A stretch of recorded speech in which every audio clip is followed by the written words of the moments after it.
नमस्कार। कार्यक्रम अलग धारमा यहाँलाई हामी हार्दिक स्वागत गर्छौँ दर्शकवृन्द। आज हामी कुराकानी गर्छौँ नेकपा एमालेमा देखिएको विवाद विग्रहको बारेमा। लामो समयदेखि चल्दै आएको यो विवाद, नेकपा एमाले भित्र देखिएको विवाद अहिले सतहमा आएको छ। हिजो र आज गरी करिब 27 जना सदस्यहरूलाई स्पष्टीकरण सोध्ने कार्य भएको छ दर्शकवृन्द।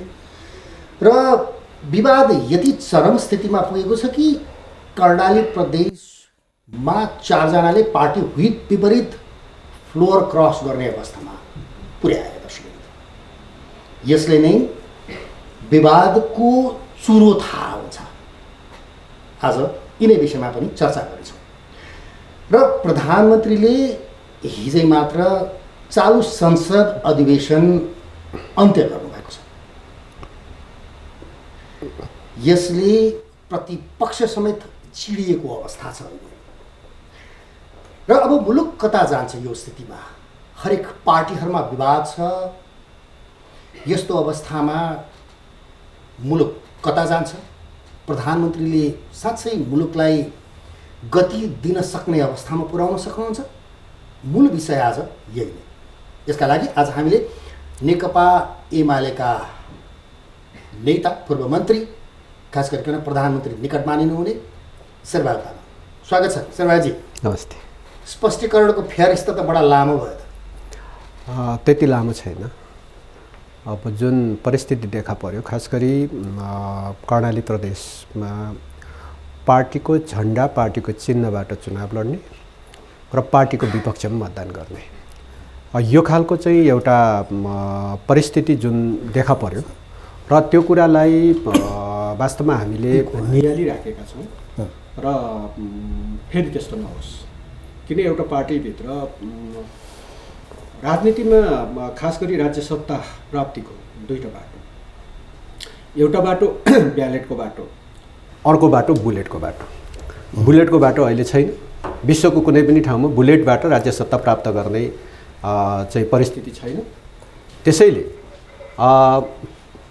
थियो पहिला बुलेटबाटै राज्य सत्ता प्राप्त गर्थे, पहिला त लडाइँद्वारै राज्य सत्ता प्राप्त गर्थे। तर त्यो बुलेटबाट राज्य सत्ता प्राप्त गर्ने लडाइँबाट अब ब्यालेटबाट राज्य सत्ता प्राप्त गर्ने लडाइँमा गयो। अब ब्यालेटतिर प्रधानमन्त्री बुलेटबाट राज्य सत्ता प्राप्त गर्ने लडाइँमा के हुन्छ भन्दाखेरि कहिलेकाहीँ आफ्नो सिपाहीले आफैतिर फर्केर गोली हान्यो भने त त्यो त नोक्सान भयो र त्यति बेला तत्काल उसलाई कारबाही हुन्छ। अहिले त हामी ब्यालेटको लडाइँमा छौँ। अनि ब्यालेटबाट राज्य सत्ता प्राप्ति गर्ने लडाइँमा त आफ्नो सिपाहीले अनि आफ्नै विरुद्धमा भोट हालेपछि त त्यो पनि फेरि राज्य सत्ता गुम्ने कुरा हुँदैन। कमान्डर खराब भयो भने त्यस्तो स्थिति आउँछ नि त। अब होइन, बिचमा त तपाईँको चाहिँ जसलाई हामीले ठाउँ ठाउँमा खटाएका थियौँ, जुन तपाईँको चाहिँ पोस्टहरू खटाउँछौँ, ती पोस्टका चाहिँ प्रमुखहरू, पोस्टका नेतृत्वकर्ताहरू त्यहाँ खराब भयो भन्ने हामी बुझ्छौँ। माथि मुख्य कमान्डर खराब भएको छैन। दोस्त त्यही देखिन्छ। अब त्यही लगाइरहनु भएको छ। आफ्नो तपाईँको चाहिँ सेनामा अराजकता सिर्जना भयो भने त्यो अराजकताको दोष अब अल्टिमेटली माथि त पुग्ला। तर त्यो अराजकतालाई अन्त्य गर्नलाई त्यो कमान्डरले आफ्नो गतिविधि, आफ्नो एक्सन पनि त अगाडि बढाउँछ। त्यही एक्सनतिर जानुभयो। अब यो स्पष्टीकरणको फेरिस्त कहाँसम्म पुग्छ? यतिमै टुङ्गिन्छ कि अझै थपिँदै जाने स्थिति छ? अराजकता चाहिँ बढ्दै गयो भने होइन, पार्टीभित्रै रहेर पार्टीको टिकटमा, पार्टीको चिन्हमा चुनाव लडेर चुनाव जित्ने र जनताबाट भोट विश्वास प्राप्त गर्ने, पार्टीको घोषणापत्र बोकेर जाने, अनि फेरि त्यसकै एगेन्स्टमा भोट कास्ट गर्ने कुरा चाहिँ त्यो संसदीय राजनीतिको सबैभन्दा तल्लो तहको एउटा चाहिँ घिनौनो स्वरूप हो। र यो स्वरूप चाहिँ सो गर्ने व्यक्तित्वहरूलाई वास्तवमा पार्टीमा रहने खालको कुनै त्यस्तो खालको स्थिति बन्दैन। र त्यो कर्णाली प्रदेशमा जुन खालको परिस्थिति देखा पर्यो, उहाँहरूको हकमा अब एउटा स्पष्टीकरणको एउटा विधि हुन्छ। विधिभित्र तपाईँको चाहिँ स्पष्टीकरण कसैलाई आफ्नो सफाइ पेश गर्ने मुनासिब मौका चाहिँ दिइन्छ। 4 बाहेक अरूलाई किन छोडियो? अरूको हकमा तपाईँको चाहिँ उहाँहरूले के दिनुहुन्छ? पार्टीको पक्षमा उभिनुहुन्छ कि उभिनुहुन्न? त्यो स्पष्टीकरणका प्रकृतिहरू फरक छन् र कारबाहीका प्रकृतिहरू पनि फरक हुन सक्छन्। र उहाँहरू पार्टीको पक्षमा दृढतापूर्वक उभिन्छ र पार्टीको चुनाव चिन्ह, पार्टीको दृष्टिकोण, पार्टीको लाइन, पार्टीको कमिटी, पार्टीको अगाडि बढाएका निर्णयहरू, त्यसका व्हिप हामी उल्लङ्घन गर्दैनौँ, पार्टीको पक्षमा उभिन्छौँ भन्यो भने कारवाही गर्नु पनि ठाउँै आउँदैन। होइन, उहाँहरूको हिसाबले त एक हिसाबले उहाँहरू त भन्दै हुनुहुन्छ यो स्पष्टीकरण सोध्ने अधिकारसम्म पनि छैन। अब त्यो अलग रहने खालको चिन्तन हो, त्यही हो, सँगै नरहने खालको चिन्तन हो र त्यस्ता अलग रहने खालको अलग्गै हुन्छु भन्ने हो भने पार्टी परित्याग गर्नुपर्ने हुन्छ। जुन पार्टीमा रहेर त्यही पार्टीको भोट हाल्ने बेलामा जुन खालको बेइमानी अपनाउँछ यो चाहिँ राजनीतिक बेइमानी हो। राजनीतिक इमान्दारी त कतिखेर हुन्छ भने म यो दृष्टिकोणमा रहन सक्दिनँ, म यो पार्टीमा रहन सक्दिनँ। किन आएछ त यस्तो स्थितिसम्म पुर्याउने चाहिँ स्थिति चाहिँ कसरी आएछ? अब यस्तो हो, खास गरी नेकपा एमालेको निर्माण प्रक्रियामा जति बेला नेकपा माले हामीले गठन गर्दै के हुँदै माले गठन गर्दै अगाडि आयौँ, भूमिगत कालमै पनि दुई धारको एक खालको चाहिँ राजनीति पार्टीभित्र थियो र त्यो चिज चाहिँ डेभलप हुँदै हुँदै आएर कहिले कसले नेतृत्व गर्ने कहिले कसले नेतृत्व गर्ने त्यो दुई धार चाहिँ आउँदै क्रममा 9 राष्ट्रिय महाधिवेशनसम्म पनि हामी त्यो स्थितिमा बन्यौँ र 9 राष्ट्रिय महाधिवेशनको चाहिँ एउटा पराकाष्ठ त्यति बेला पनि हामीले एकदमै अब्जेक्सन गऱ्यौँ, तर नेतृत्वले त्यो कुरालाई स्वीकार गरेन। मतपत्रै पनि गुटको आधारमा तयार भयो र हो, 9 राष्ट्रिय महाधिवेशनको मतपत्र समेत पनि गुटको आधारमा तयार भयो र एउटा टाउकोमा आफ्नो जुन गुटमा लागेको छ त्यसको शीर्ष नेता जो छ त्यसलाई हेरेर त्यसको मुनि सबै चिनो लाउँदाखेरि वास्तवमा एक पक्ष हुने खालको स्थिति थियो। तर कार्यकर्ताले अलिकति त्यसमा सेभ गर्यो, दुवै पक्षको चाहिँ गुटका मान्छेहरूलाई पनि मिक्स तरिकाले भोट हाले र हामी मिक्स भएर चुनेर आयौँ र पार्टी भनेको कोही एउटा मान्छेले एक भोट कम स्टप हुनु पर्थ्यो नि त, हो नि त, किन अहिलेसम्म एक भोट कम पाएर हार्न साथ त्यसको योगदान चाहिँ जिरो त मानिँदैन। त्यसो भएको उनले उसलाई सबैलाई तत्त ठाउँमा चाहिँ जिम्मेवारी भन्दाखेरि अब अहिले एक हिसाबले हेर्नु पार्टी अध्यक्ष प्रधानमन्त्रीले त्यो तुस बाँकी राखेर कारबाही गर्दै जानुभयो। उहाँले त तपाईँको चाहिँ तुस बाँकी राखेको छैन। पार्टी मिलाउनको लागि जुन तहको चाहिँ एउटा उहाँले आफ्नो तहबाट जुन पहलहरू भयो र ती पहल प्रयत्नबाट अलग्गै भएर अलग समानान्तर गतिविधिहरू गर्दै अन्ततोगत आदेश पनि के दिने केही नेताहरूले भन्दा त्यहाँ फ्लोर क्रस गर विपक्षमा मतदान गर्दै हो। मैले भन्नु खोजेँ अझै पनि त्यो स्थितिसम्म पुर्याउने अवस्था प्रधानमन्त्रीबाट किन माधव नेपालतिरलाई पारियो? अब हामीले वास्तवमा विधान स्थापित मान्यता स्थापित संविधान कानुन अनुसारै पार्टीका आफ्नो गतिविधिहरू अगाडि बढाउने हुन्। हामी यो अहिलेको चाहिँ संविधान कानुनभन्दा पर पार्टी हुँदैन। यो कथित तपाईँहरूले हिजो जुन बालुवाटारमा बसेर गर्नुभयो यो कथित महाधिवेशन कमिटी भन्ने छ नि त उहाँहरूको, कथितै हो। अब तपाईँको चाहिँ हामी हो 3 वर्ष हामी एकीकरणको नामबाट एउटा चाहिँ अवस्थामा रह्यौँ, तर हाम्रा चाहिँ महाधिवेशन गर्नुपर्ने समय गइसकेको हर्किसकेको थियो र त्यसरी त्यो समयलाई यदि 5 वर्षभित्र कुनै पनि राजनीतिक दलले महाधिवेशन गर्दैन भने त्यो राजनीतिक दलको दर्ता खारिज हुन्छ। हाम्रो संवैधानिक व्यवस्था विधान त गर्न सकिन्छ, महाधिवेशन कमिटी महाधिवेशन गर्न पाइयो। महाधिवेशन आयोजक समिति महाधिवेशन कमिटी गठन गर्नलाई त महाधिवेशनबाट नै केन्द्रीय गर्नुपर्ने होइन। केन्द्रीय कमिटीले आफूले महाधिवेशन आयोजक समितिमा रूपान्तरण गरेर महाधिवेशन तिथि घोषणा गरेर अगाडि बढ्न सक्छ। अनि त्यो चाहिँ नि आफ्नो मान्छेहरूलाई मात्रै बोलाएर आफ्नो मान्छे सबैलाई बोलाएको छ, सार्वजनिक सूचना गरिएको छ, सबैलाई SMS गरिएको छ। सर्वोच्चको निर्णयपछि माधव नेपालजीहरूलाई जसरी भए पनि पाखा लगाउनु पर्छ भन्ने कुरामा प्रधानमन्त्री पहिलादेखि नै दृढ हुनुहुन्थ्यो। त्यही अनुसार प्लटिङ र प्लानिङ गर्दै गर्दै गर्दै खेलमेल गर्नुभयो। अब व्याख्या त जे गर्दै नै हुन्छ, तर तपाईँको चाहिँ कमरेड माधव नेपाल जो पार्टीको संस्थापकै हो, अगुवा नेतै हो, 15 वर्ष नेकपा एमालेको नेतृत्व गर्नुभएको छ। केपी ओलीलाई माथि पुर्याउने पनि उहाँ नै उहाँ हो र उहाँहरू मतलब यो नेपालको कम्युनिस्ट आन्दोलनमा केपी ओली, झलनाथ खनाल, माधव नेपाल, वामदेव गौतम हैन मूलत नेकपा एमाले धारको विकासमा हिजो कुनै बेला तपाईँको मदन भण्डारी, महिला अधिकारी जस्ताले नेतृत्व गरेको पार्टी ल उहाँहरूको सबैको योगदान छ, म योगदानलाई कम भन्दिनँ। तर आज त्यो योगदान मैले जन्माएको पार्टी, मैले काम गरेको पार्टी भनेर त्यो पार्टीलाई सिद्ध्याउनको लागि लाग्न मिल्दैन। जब बाबुआमाले छोराछोरी जन्माइसके पछाडि त्यस्तो के कार्य गर्नुभएछ र उहाँले? सार्वजनिक रूपमा बोल्नुभयो कि कर्णाली प्रदेश तपाईँहरूले 28 गते जुन उहाँहरू पनि निर्वाचित हुनुहुन्थ्यो एक हिसाबले भीमरावलजीदेखि लिएर सबै भएकोहरूलाई कमिटी नै भङ्ग गरिदिइसकेपछि काम त यसरी गरिदिनु पनि होइन। आउनुहोस् बसौँ माधवजी, सँगै बस्नु अब अलिकति कसरी जाने फ्ल्यासब्याकमा जाने हो भने 28 गते त्यस कमिटी भङ्ग गरेको थिएन। 28 गते सूचना गरिएको छ, उहाँहरू आइपुग्नु भएको छैन। त्यस पछाडि लु आइपुग्नु भएन केही कारणले। विगतमा किनभने नेकपा हुँदाखेरिको अवस्थामा एक अर्कालाई सिद्ध्याउने भनेर लागेको थियो नि त, होइन? सिद्ध्याउने भनेर लागेकै कारणले कमरेड प्रचण्डसँगको सामिप्यतामा माधव नेपाल कमरेडहरू समेत भएर केपी ओलीलाई पार्टी सदस्यताबाट निष्कासन, संसदीय दलको नेताबाट चाहिँ हटाइयो, निष्कासन भनिराख्नु भएको थियो।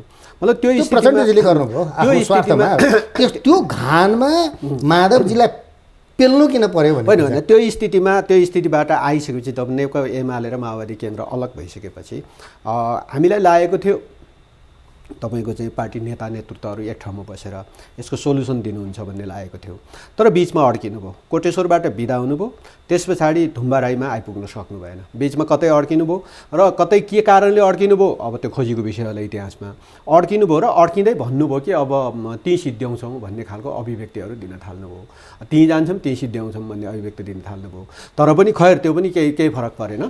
28 गतेको बैठकले केसम्म मात्र गरेको थियो भने हामी महाधिवेशन आयोजक समिति बनाउनको लागि प्रस्ताव अगाडि बढाउने कुरा भएको थियो र हो माओवादी केन्द्रतर्फका केन्द्रीय कमिटीका सदस्यहरू नेकपा हुँदैखेरिको केन्द्रीय कमिटीका सदस्यहरू जहाँ माओवादी केन्द्रमा रहँदिन भनिसके पछाडि उहाँहरू चाहिँ कम्युनिस्ट पार्टीकै सदस्य, पार्टीको सदस्यतै नभएको मान्छे भन्नुभयो नि उहाँहरूले। त्यो पनि होइन, कम्युनिस्ट पार्टीकै सदस्य हो र कम्युनिस्ट पार्टीकै सदस्यलाई के व्यवहार गर्ने भन्ने कुरा पार्टी विधानमै उल्लेख छ।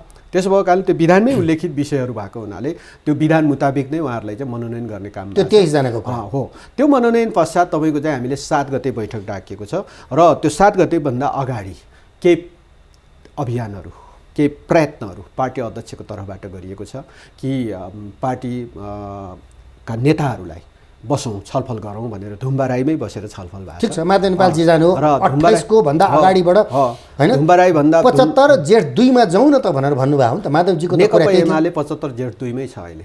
कुनै तपाईँको चाहिँ दुई को चाहिँ अवस्थाबाट हामी चाहिँ 2 मा गयौँ र 2 बाट हामी अगाडि। भीमरावलजी उपाध्यक्ष हुनुहुन्छ त अब 2 भन्दा अब त्यही त 75 जेठ 2 को अवस्थामा नेकपा एमाले बन्यो। 2 मा त त्यो थियो नि त, होइन पख्नु त 2 मा त्यो अवस्थामा थियो।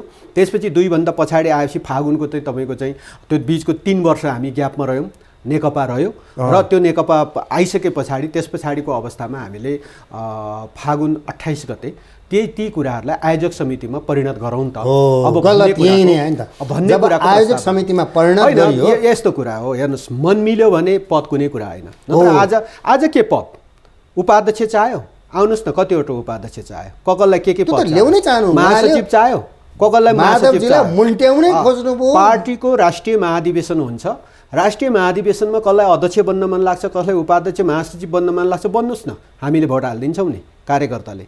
तर तपाईँको चाहिँ फेरि पद पनि चाहिँदैन भन्ने, हामी पदको लागि लडाइ होइनौँ भन्ने, अनि त्यस पछाडि चाहिँ अनि फेरि फलानु पद नै चाह्यो।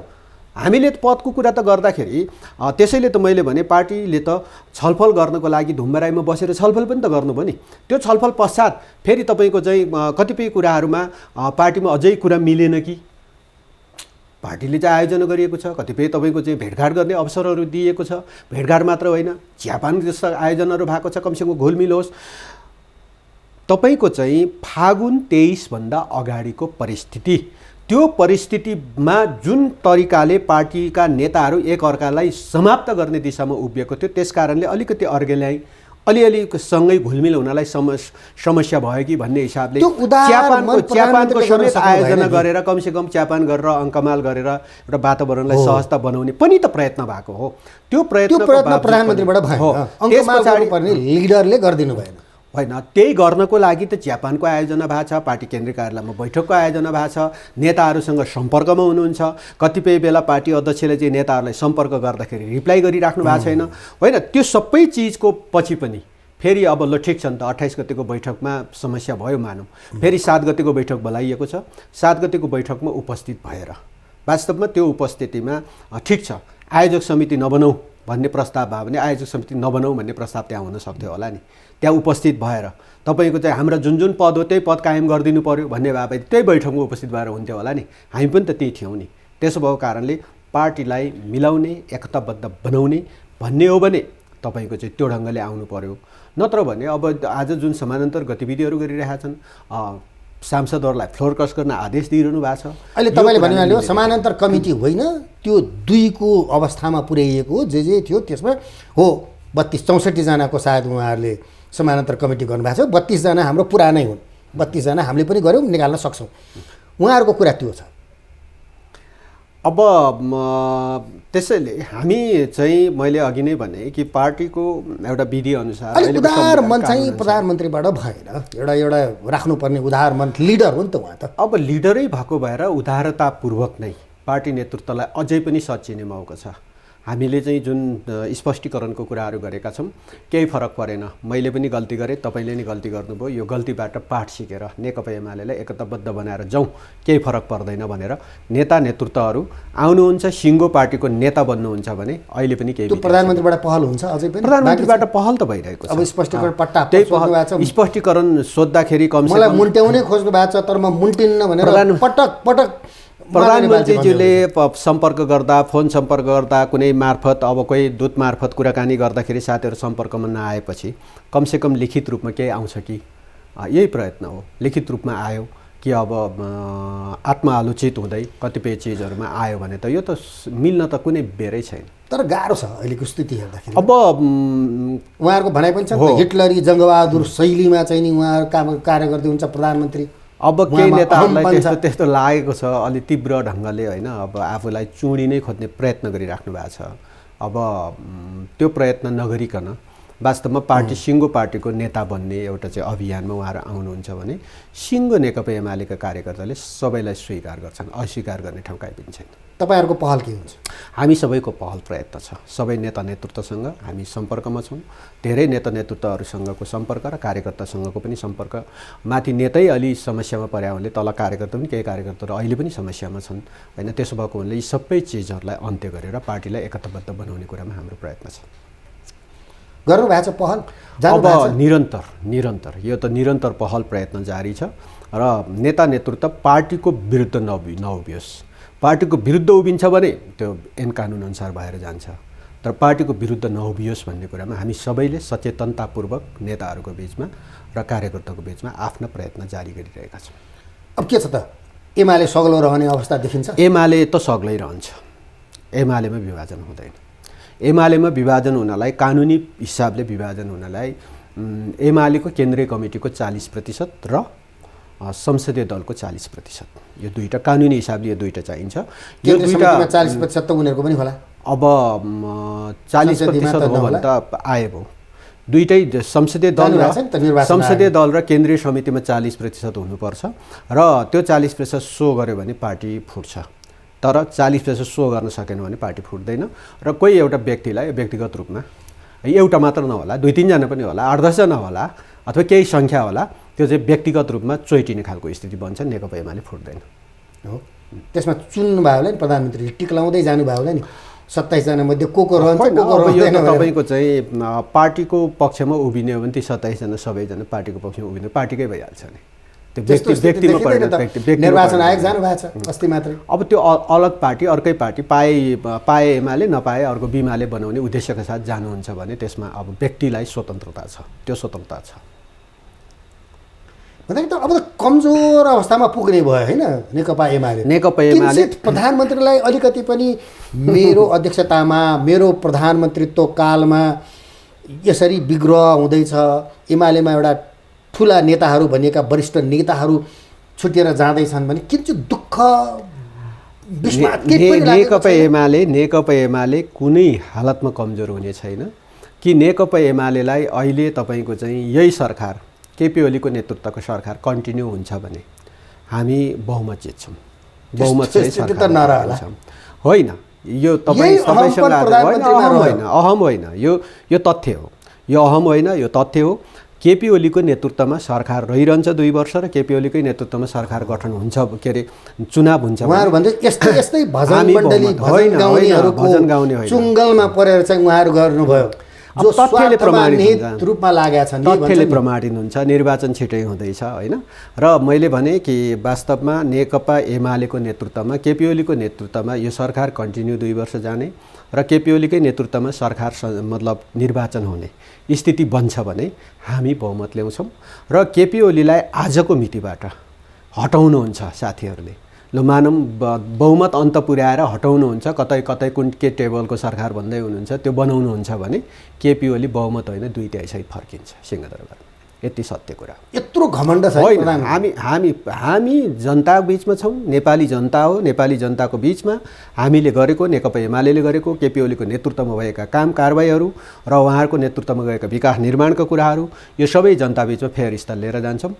मलाई विश्वास छ कि नेपाली जनताले विश्वास गर्नेछ कि केपी ओलीको एउटा जुन वास्तवमा स्टेटमेन्टसिप जुन छ, जुन राष्ट्रिय रूपमा उहाँले जुन खालको नेतृत्व गरिराख्नु भएको छ, यो मुलुकको सार्वभौम सत्ताको जुन रक्षा शिर ठाडो गर्ने खालको चाहिँ एउटा चाहिँ उहाँको नेतृत्वमा अगाडि बढेको छ।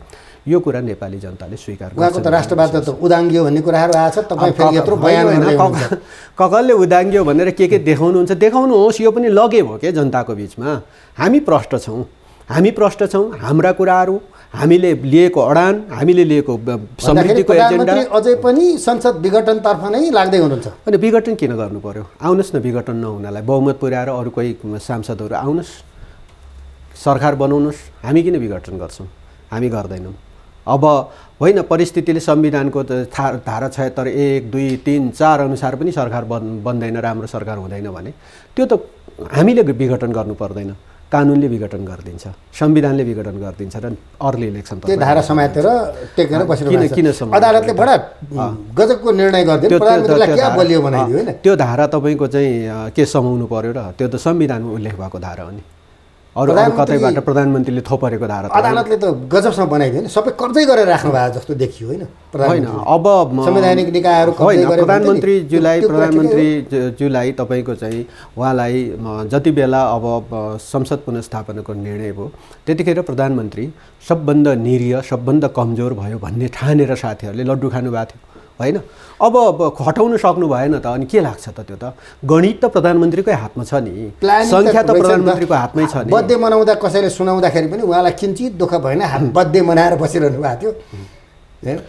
एउटा निर्णयले माधुरी पालजीको बर्थडेको दिन त अर्को तिर हान्दिहाल्नु होइन। एउटा राजनेतामा हुने गुण हो त्यो। किनभने तपाईँको चाहिँ कतिपय चिजहरू भन्छ नि, हामी तपाईँको चाहिँ प्रज्ञा लिँदा पनि कुनै चिजबाट कुनै चिज राम्रो भयो नमातिनु, खराब भयो नआत्तिनु, यो त प्रष्ट कुरा हो नि। यति कुरा त सायद जानेकै होला नि उहाँ भएको हो प्रधानमन्त्री। अब त्यसै भएर अहिले यो मुलुकको सर्वाधिक लोकप्रिय कोही नेता छ भने केपी ओली नै छ।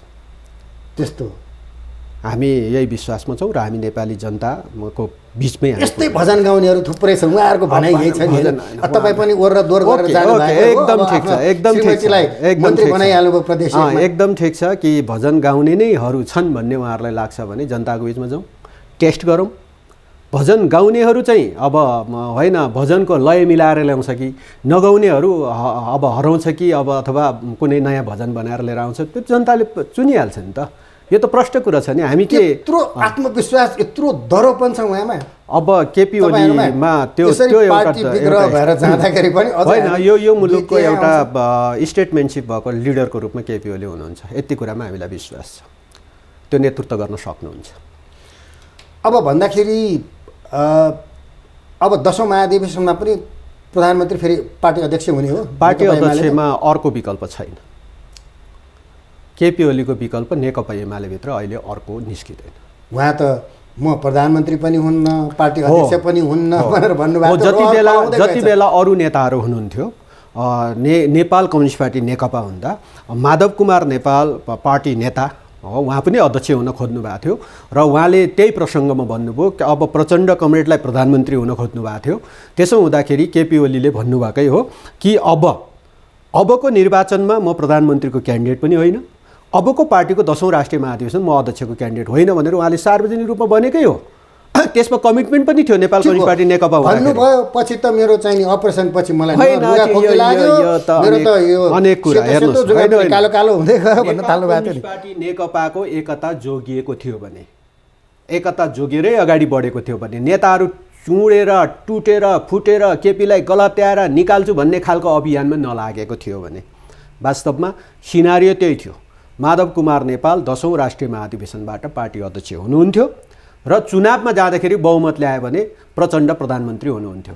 अनि अहिले नै चाह्यो त अहिले नै केपी ओलीलाई हटाएर अहिले नै चाह्यो भन्न थाले पछाडि समस्या। अनि आदिको कुरालाई त उहाँले छोड्नु भएको थियो नि त, त्यस्तो लोभ त कहाँ देखाउनु भएको थियो? पार्टीको तपाईँको चाहिँ बैठकबाट कार्यकारी अध्यक्ष प्रचण्ड र पार्टीले निर्णय नै गरेर अब फुल कार्यकाल केपी ओली नै प्रधानमन्त्री भनेर निर्णय गरिसके पछाडि त्यो आदि भन्ने कुरा रहेन। त्यस्तो भएको थियो। हस् दर्शकवृन्द, हामी नेकपा एमालेका शेरबहादुर तामाङसँग कुराकानी जारी नै राख्छौँ एकैछिनको छोटो विश्रामपछि।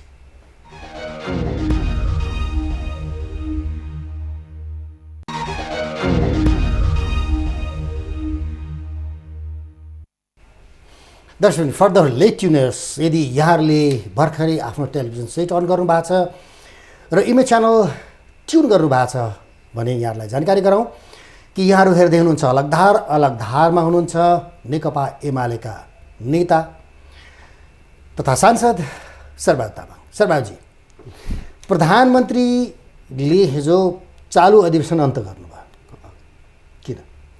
यो कुरा त धेरै अगाडिदेखि थाहा थियो कि चालु अधिवेशन अन्त्य गर्नै पर्थ्यो र प्रदेशका पनि अधिवेशनहरू अन्त्य हुन्छ र अन्त्य भइरहेको छ। यो जरुरी छ किनभने अब हामी बजेट अधिवेशनको तयारीमा छौँ र अब बर्खे अधिवेशन बजेट अधिवेशनको तयारीको लागि हामीलाई टाइम पुग्दैन र जेठ 15 गते हामीले हठात सूचना नदिएर एकैचोटि टाँस गर्नु सूचना कगललाई दिनुपर्ने हो थाहा छैन होइन। तपाईँ सूचना भनेकै अधिवेशन अन्त्यको सूचना हो नि। त्यसैले तपाईँको चाहिँ सभामुखसँग परामर्श गर्ने सानो जमर्को पनि गरिएन। अब खोइ कसले के प्रचार गर्यो थाहा छैन होइन। त्यो सबै चिजहरू नियमपूर्वक कानुनपूर्वक संविधानपूर्वक नै हुन्छन्। अब संविधानपूर्वक नभए कसरी अन्त्य भयो त? त्यसैले अब हो भन्नलाई त भन्न सकिन्छ। अस्ति गण्डकीको प्रदेशको चाहिँ मध्यरातमा भन्ने आयो, यो चाहिँ मध्य दिनमा फेरि अर्को आयो होइन। अब कुन समयमा गर्नुपर्ने हो, कुन दिनमा गर्नुपर्ने हो होइन। अब आलोचना गर्नेलाई यो मध्य दिनमा किन, अरू त चलनै थिएन भन्नेहरू पनि सुने। अनि गण्डकीकोलाई फेरि तिनै मान्छेहरू मध्यरातमा हठात भन्ने आयो। त्यसैले कुन समयमा गर्नुपर्ने हो, कसलाई सोधेर गर्नुपर्ने हो, संविधान कानुनको व्यवस्था अनुसारै हुन्छ। परामर्श चाहिँ कमसेकम सभामुखसँग हुनुपर्थ्यो। पछिल्लो समय उहाँहरू बिचमै दन्तबजान सुरु भयो। मुख्य कुरा के हो भने हामी जेठ 15 गते संविधान अनुसार नै संवैधानिक हिसाबले जेठ 15 गते हामीले बजेट ल्याउनै पर्छ। यो कुनै तपाईँ किन्तु परन्तु लाग्दैन त्यसमा। त्यही भएर जेठ 15 गते बजेट ल्याउनको लागि त्योभन्दा अगाडि हामी नीति तथा कार्यक्रममा छलफल गर्छौँ, प्री बजेटको छलफल गर्छौँ र त्यसपछि मात्रै बजेटमा जान्छौँ। त्यसैले यो समय त चाहिन्छ होला। त्यसैले यो समयको लागि नै उहाँहरू भन्दै हुनुहुन्थ्यो काङ्ग्रेस र माओवादी केन्द्र मिलेर आज प्रधानमन्त्री विरुद्ध अविश्वासको प्रस्ताव दर्ता गर्नुहुन्थ्यो। त्यसको सुइँको पाएर प्रधानमन्त्रीले हिजो हठात अहिले पनि चालु अधिवेशन अन्त्य गरिदिनु। अहिले गरे पनि हुन्छ, किन पर्खिराखेको त? आज गरे पनि हुन्छ, भोलि गरे पनि हुन्छ, अहिले भर्खरै गरे पनि हुन्छ। कर्णाली प्रदेशको दोहोरिन्छ भन्ने सङ्केत गरेर होइन अविश्वासको प्रस्ताव दर्ता गर्नलाई संसदको अधिवेशन पर्खिरहनु पर्दैन क्या। अहिले भर्खरै गरे पनि हुन्छ। प्रधानमन्त्री आरोप लगाएको ट्रेनिङमा लाग्नु भएको छ, खरिद आरोप लगाएको के आरोपमा त्यसो भएको हुनाले यो बिचमा समय पाउनु भयो। अब माधवजीका मान्छेहरूलाई तान्ने स्पष्टीकरण सोध्ने यही चिज होइन। ककललाई के हस्ताक्षर गरेर अविश्वास प्रस्ताव राख्नु मन लाग्छ त राखे भयो नि त। त्यो त हामीले उहिलेदेखि भनेको छु नि। फागुनको 11 गतेको सर्वोच्चको संसद पुनर्स्थापनको निर्णय भएको दिनदेखि धेरैचोटि बोलेका छौँ। प्रधानमन्त्रीले धेरैचोटि बोल्नु भएको छ, हामीले पनि बोलेका छौँ। आउनुहोस्, ककललाई कुन टेबलको सरकार बनाउन मन लाग्छ आउनुहोस् न। अनि आफू आउन नसक्ने, भइरहेको समर्थन फिर्ता पनि गर्न नसक्ने, अनि त्यस पछाडि प्रधानमन्त्रीले यसो गर्यो उसो गर्यो, के आरोपको के अर्थ हुन्छ र? त्यसैले तपाईँको ठाकुरजीको खुट्टा समातेर तानिरहनु भएको थियो नि त प्रधानमन्त्रीले आफ्नोतिर।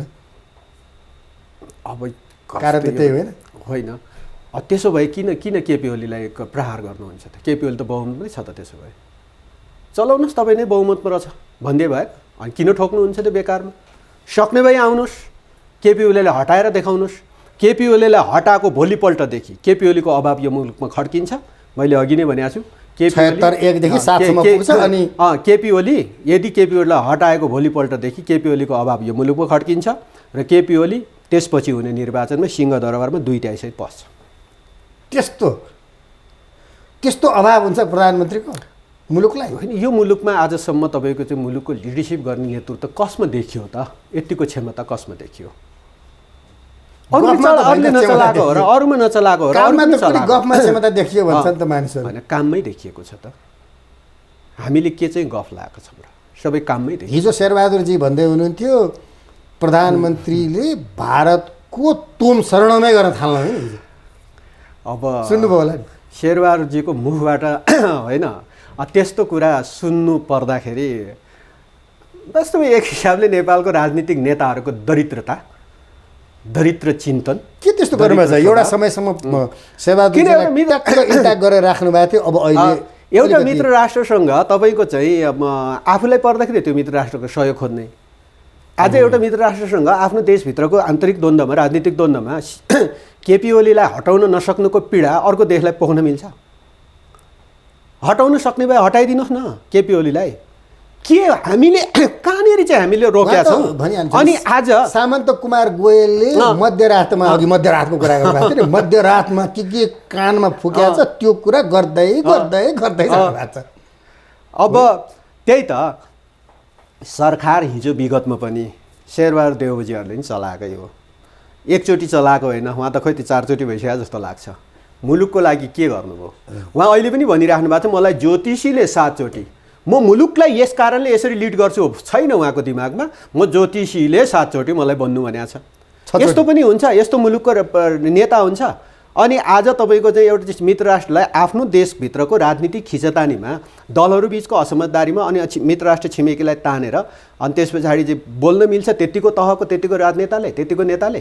त्यसो भएको कारणले हाम्रा नेताहरूको चाहिँ वास्तवमा एउटा दरिद्रपनै छ यो मुलुकमा होइन। तर पनि तपाईँको चाहिँ नेता यही देशको हो, यही मुलुकको हो, हामीले चुनेको हो, हामी सम्मान गर्छौँ, उहाँहरूप्रति मान छ, सम्मान छ, जनताको पनि सम्मान छ, त्यसैले भोट पनि उहाँहरूलाई नै हाल्छन्। त्यसैले यस्तो कुराहरूमा तपाईँको चाहिँ मुलुक निर्माणको कुरामा बहस गरौँ न होइन, समृद्धिको इस्युमा बहस गरौँ। आज समृद्धिको इस्युमा केपी ओलीले गरेका भन्दाखेरि प्रधानमन्त्री भारतको चुङ्गलमा पर्नु भएको होइन, अब नेपाली जनताको चङ्गुलमा छ प्रधानमन्त्री, हामी त्यति बुझ्छौँ। नेपाली जनताको अङ्गालोमा छ। नेपाली जनताले अब चङ्गुलमा राख्छ भन्यो कि नेपाली जनताको अङ्गालोमा चाहिँ अस्ति चुच्चे नक्सा त तपाईँको उडिहाल्यो अस्ति तकमा यो पनि कस्तो हामी अनेक चिजमा बहस गर्छौँ के त्यो उहिले कहिले त्यो नक्साको चाहिँ प्रसङ्गै नउठेको बेलामा तपाईँको चाहिँ पदकहरू चाहिँ तयारी भइसकेको पदक क्यान्सल गर्दै भयो। ती पदकहरूलाई चाहिँ त्यति बेलै कोरोनाको कारणले वितरण गर्न नसकेको, त्यसपछि फेरि अब पछि बनेको पदक अनि फेरि वितरण गरिसक्यो त चुच्चे नक्सासहित होइन, चुच्चे नक्सासहित वितरण गरिसक्यो। पाठ्यक्रमबाट हटाएर भन्नुहुन्छ यसपटकको वैशाखको अब नयाँ पाठ्यक्रममा सबै त्यो नक्सासहित आउँदैछ त सबै किताबहरू। अनि त्यसमा केपी ओलीलाई दोष लाउने केपी ओली त त्यो सबै नक्सासहित होइन। अब त हाम्रो होइन उहाँ त भन्नुहुन्थ्यो नि नक्सा त जति छापे पनि हुन्छ अब त भूमि त आउने होइन क्या अरे, छाप्नु त नक्सा जति छापे पनि कसले भनेर त्यही कुरा आएको छ तपाईँले बाहिर प्रधानमन्त्रीले त्यही भन्नुभयो भनेर। हामी दृढ छौँ, आफ्नो 1 इन्च जमिन पनि हामी छोड्दैनौँ, अरूको 1 इन्च पनि हामीलाई चाहिँदैन, आफ्नो 1 इन्च जमिन पनि हामी छोड्दैनौँ। पहल भएन पछिल्ला दिनहरूमा त कतै केही पनि पहल भएन। किन पहल भएको छैन? निरन्तर पहल छ।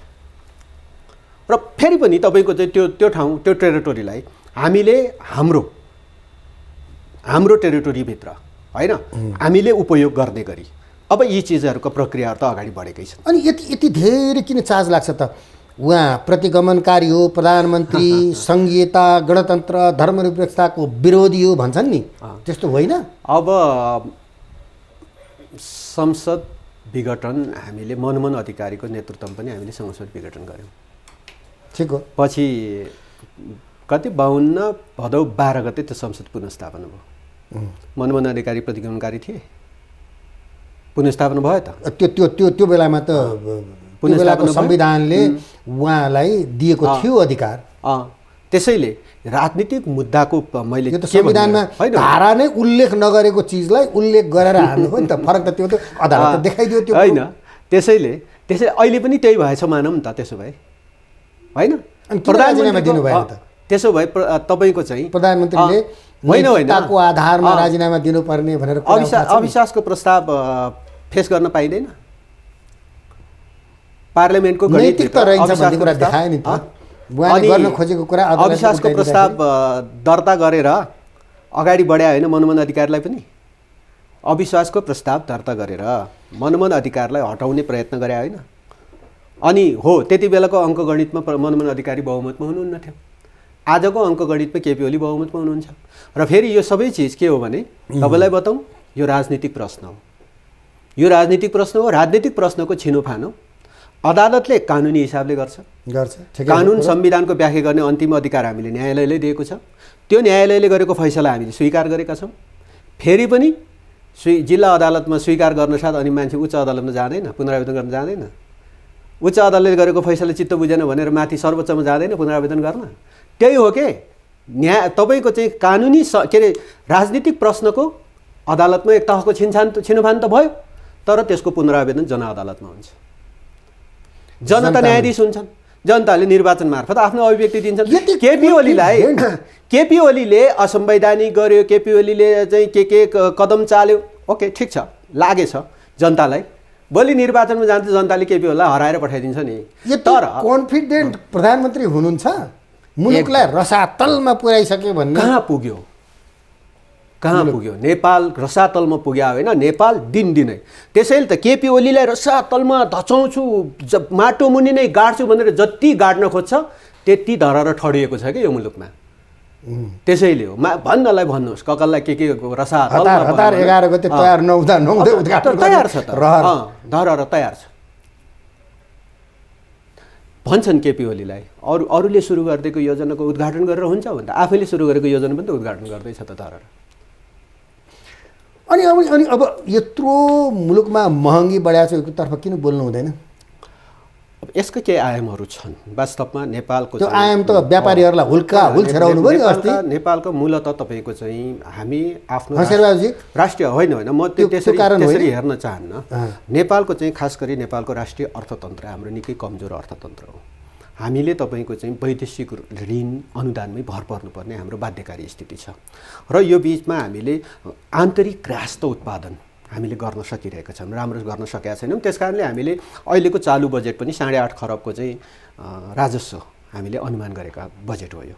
त्यसले 8.5 खरब होइन, हामी त 50औं खरबको चाहिँ तपाईँको चाहिँ आम्दानी गर्नुपर्छ, अनि मात्रै मुलुक अझै समृद्धिको दिशातर्फ अगाडि जान्छ। हामी त्योतर्फ अगाडि बढिरहेका छौँ। त्यसो भएको हुनाले यस्ता कतिपय चिजहरूमा हामीले राम्रोसँग म्यानेज गरेर अगाडि लान नसकिरहेको तर केही बामे सर्न खोजेको परिस्थिति हो। र यो परिस्थितिको बिचमा हामी छौँ र यो परिस्थितिलाई सुधार्नुपर्छ भन्ने हाम्रो प्रयत्न हो, नेकपा एमालेको प्रयत्न हो, केपी ओलीको प्रयत्न हो। तर त्यो प्रयत्न हुन लाग्यो, त्यो अगाडि बढ्न लाग्यो, अर्थतन्त्रमा सकारात्मक सूचाङ्कहरू अगाडि देखा पर्न थाल्यो, केपी ओली हिरो हुने भयो।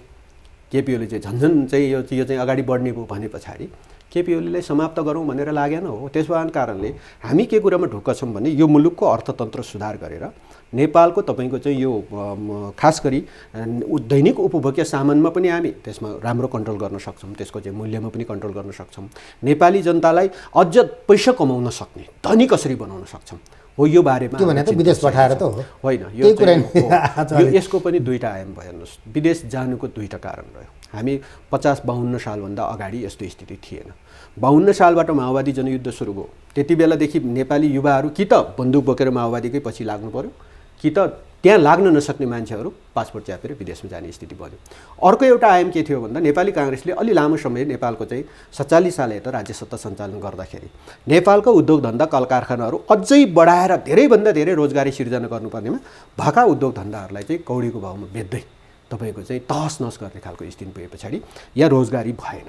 रोजगारी नभएको कारणले मान्छे विदेशमा गए र हो तिनै विदेशमा गएका युवाहरूलाई जो श्रम शक्ति सक्रिय श्रम शक्ति हो त्यो र सक्रिय श्रम शक्तिलाई नेपालभित्र भित्र्याएर उनीहरूलाई चाहिँ नेपालमा रोजगारी दिएर नेपाललाई अब अझ थप आर्थिक मजबुतीतर्फ लिएर जाने कुरामा चाहिँ हामी दृढ छौँ। त्यो पहलमा प्रधानमन्त्री हुनुहुन्छ, त्यस्ता कार्यक्रमहरू हामीसँग छ। हामी मुलुक अब अगाडि बढ्छ, बढाउँछौँ। प्रधानमन्त्रीमा त्यो दृढ विश्वास छ। त्यही विश्वास भएर नै हामी नेपाली जनता प्रधानमन्त्रीलाई समर्थन गरिराख्नु भएको छ। उहाँ सङ्घीयता विरोधी होइन? होइन। अहिलेको संविधान गणतन्त्र विरोधी होइन। अहिलेको संविधानप्रति संविधानले अगाडि गरेको संघीयता, धर्मनिरपेक्षता, संघीयता होइन र संविधानले अगाडि बारेको संविधानका विशेषताहरू उप हामी दृढ छौँ र त्यसमा 1 इन्ची पनि हाम्रो तलमाथि छैन। उहाँ त विरोधी हो भन्ने भन्नेहरू भन्दै गर्छन्, त्यो भन्नेको मुख थुन्न सकिँदैन।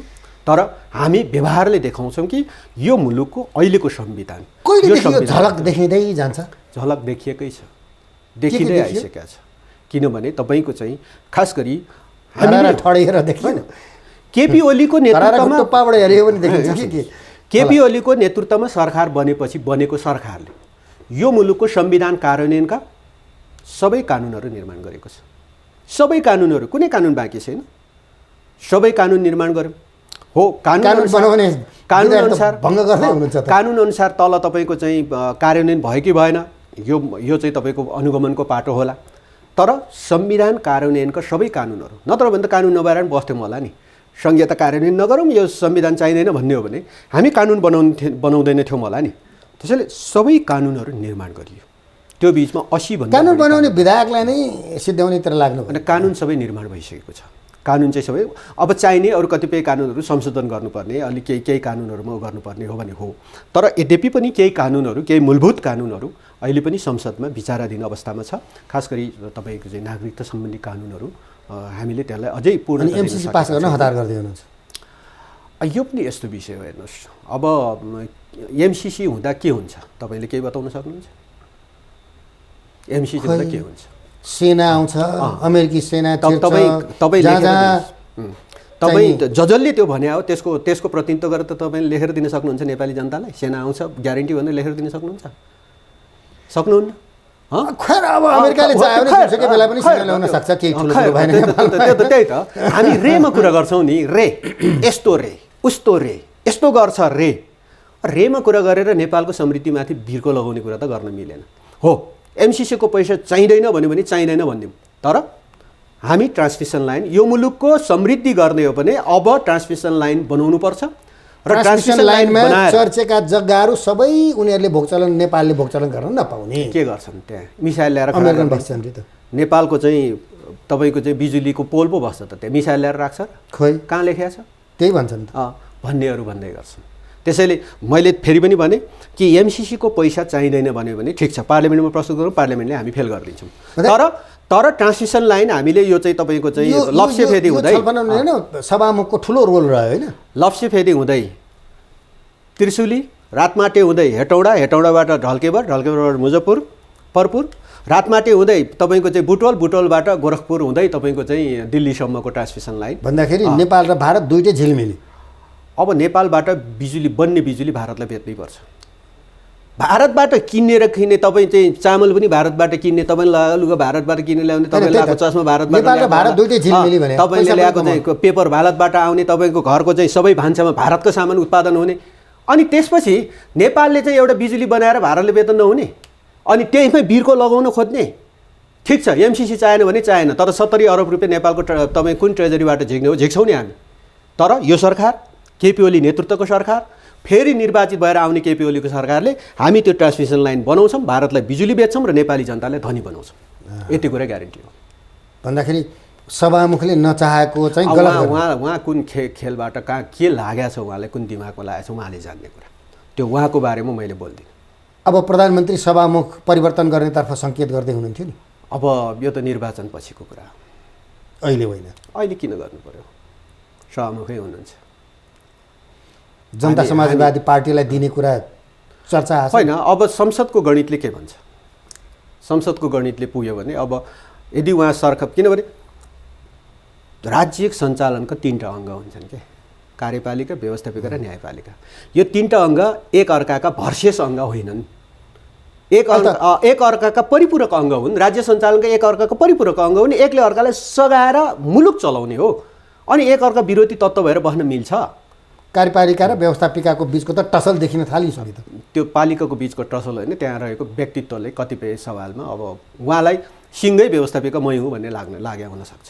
न्यायपालिका होइन, कार्यपालिकालाई सहयोग गर्दैछ। अब सबै 3टै अङ्ग मैले भने परिपूरक अङ्ग हुन् राज्य सञ्चालनका, एकले अर्कालाई सघाएर अगाडि बढ्नुपर्छ। त्यतातर्फ प्रधानमन्त्रीको पहल हुन्छ? पहलै छ। त्यही पहल भएकै भएर उहाँहरूसँग बेला बेलामा संवाद हुन्छ, सबै कुराकानी हुन्छ। कार्यपालिकालाई सहयोग गरिराख्नु भएको छ, उहाँले न्यायपालिकालाई सहयोग गरिराख्नु भएको छ। व्यवस्थापिकामा जाने बिलहरू पठाइराख्नु भएको छ। व्यवस्थापिकामा दर्दै भएन भने व्यवस्थापिकाको म दर्दै गर्दिनँ।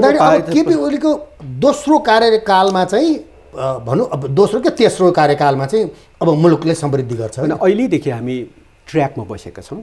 कमसेकम यो ट्र्याक नहल्लियोस्, होइन? ट्र्याकमा अगाडि बढोस्, यो ट्र्याक ड्रेल नहोस्। ड्रेल गराउने प्रयत्न जारी छ। केपी ओलीलाई हटाउन पाए, यसलाई सिद्ध्याउन पाए, यसलाई जमिन मुनि धसाउन पाए क्या काइता हुन्थ्यो भन्ने लाग्यो होला मान्छेहरूलाई। त्यस कारणले लागेको छ। सबै भएर ठोकेको छ। सबै भएर घन हान्दा पनि केपी ओली त अब समाप्त हुँदैन त। त्यही भएर चिटचिट पसिना आउँछ साथीहरूलाई, अनि त्यसपछि कुण्ठा बोल्छ साथीहरूको। परिस्थिति त त्यही कारणले अगाडि बढ्यो भने। हस्, आइदिनु भयो, खुसी लाग्यो। धेरै धेरै धन्यवाद शेरबहादुर। धन्यवाद। दर्शकवृन्द, उहाँ हुनुहुन्थ्यो नेकपा एमालेका नेता सांसद शेरबहादुर तामाङ अलगधारसँग कुरा गर्दै। हस्त आजको अलगधारको निर्धारित समय पनि सिद्धिसकेका छ। आगामी हप्ता पुनः उपस्थित हुनेछौँ। नमस्कार।